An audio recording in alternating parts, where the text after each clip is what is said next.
Halo, perkenalkan saya Akia Vanadia. Hari ini saya akan melakukan komunikasi sains mengenai sistem saraf dan kaitannya dengan nikotin kepada mahasiswa fresh graduate Universitas Indonesia. Halo Kak Pandu. Halo, Oke, Kak Pandu ini mahasiswa UI angkatan 2019 yang masih aktif merokok ya Kak. Kalau boleh tahu berapa lama sih Kak Pandu merokok? mulai merokok itu dari kelas 2 SMA sih, Kak. Nah, sampai sekarang berarti udah lumayan lama ya Kak.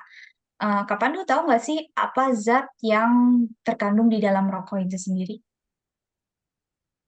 Kalau dari bungkus rokok itu sendiri kan kita bisa ngelihat ada kandungan tar sama nikotin, dan mungkin ada zat-zat kimia lainnya yang terkandung dalam rokok.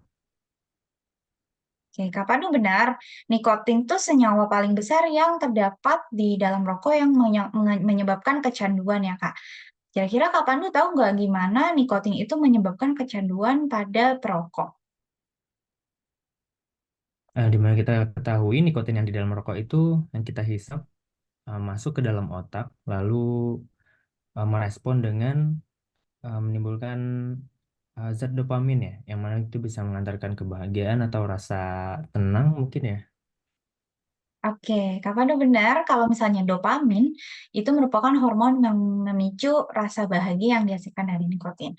Tapi kita akan lihat gimana nikotin itu sebenarnya bekerja pada sel saraf kemudian sampai ke otak sehingga memicu rasa seperti itu ya.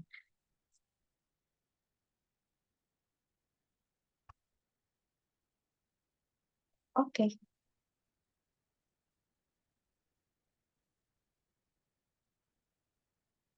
Ini sistem sel saraf. Sistem saraf kita ada sistem saraf pusat yang terdiri dari bagian sumsum tulang belakang dan juga bagian otak.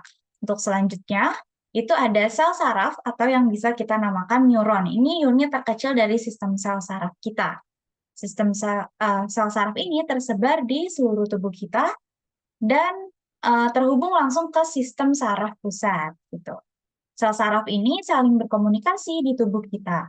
Nah, komunikasinya terjadi di mana? Komunikasinya itu nanti impuls yang diterima itu diterima di bagian dendrit, kemudian nanti dilanjutkan ke sel saraf berikutnya, dan terjadi di sini. Sinaps itu tempat untuk menyalurkan impuls yang diterima oleh sel saraf.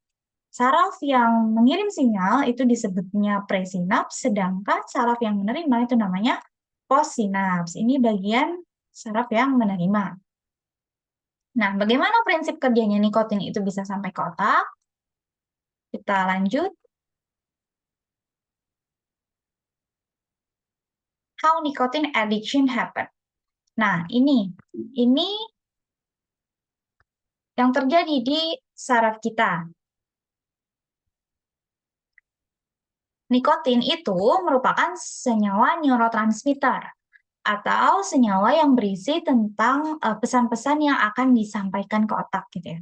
Di gambar yang pertama, itu kondisi normal, neurotransmitter itu ditangkap oleh transfer molekul sebagai kurir nih untuk diantarkan ke bagian reseptor protein gitu ya.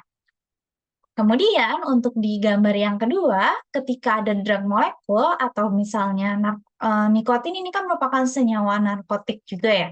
Drug molekul ini eh, mencegah neurotransmitter itu bisa dikirimkan oleh si kurir ke reseptor protein dan mengakibatkan akhirnya neurotransmitter ini terakumulasi nih di bagian postsinaps. Jadi banyak banget nih jumlahnya gitu kan.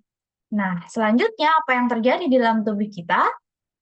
Drug molekul itu mengakibatkan reseptor-reseptor atau rumah-rumah yang dikirim paket oleh kurir itu semakin berkurang. Di sini harusnya tadinya ada reseptor, itu semakin berkurang. Dan apa sih yang terjadi selanjutnya? Itu mengakibatkan sensitivitas kita berkurang ketika drug molekul itu sudah tidak ada lagi. Tapi ini adalah konsep awal dari sistem saraf paparan agonis. Tapi apa yang terjadi ketika nikotin itu masuk ke dalam tubuh kita? Justru sebaliknya, Kak.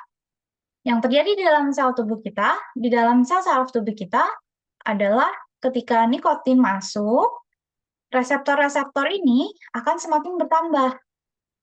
semakin banyak dan akan semakin banyak ketika Kak Pandu ini mengonsumsi rokok. Nah, maka neurotransmitter tadi akan semakin mengisi bagian-bagian reseptor ini di sini. Nah, gimana nih kalau nggak ada, nikotinnya nggak ada, tapi rumahnya banyak, tapi reseptornya banyak? Maka yang terjadi adalah Kak Pandu akan merasakan efek yang dinamakan dengan nicotine craving, gitu. Jadi, ketika tubuh kita kurang seimbang, maka tubuh akan mengirimkan sinyal ke bagian otak, sehingga kita mengonsumsi nikotin lagi, gitu. Supaya reseptor-reseptor ini terisi, gitu, Kak. Nah, karena rumahnya semakin banyak, maka nikotin yang dikonsumsinya juga kemungkinan akan semakin meningkat dengan seiring waktu. Sehingga ketika seseorang sudah mulai terpapar nikotin, itu akan sulit sekali untuk berhenti dan menimbulkan ketergantungan, gitu. Nah, itu mekanisme yang terjadi sama halnya ketika Kak Pandu haus atau Kak Pandu merasa lapar, itu adalah mekanisme tubuh yang, diterima oleh otak kemudian direspons dalam bentuk, akhirnya kita mengonsumsi air dan mengonsumsi makanan, seperti itu.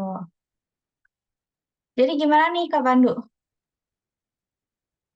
Ya, setelah dijelaskan, ini saya sendiri jadi paham bagaimana mekanisme si nikotin ini ke dalam otak ya, dan membuatnya menjadi kecanduan gitu. Ya, terima kasih banyak ke Mbak Nadia. Oke, terima kasih banyak Kak Pandu atas waktunya.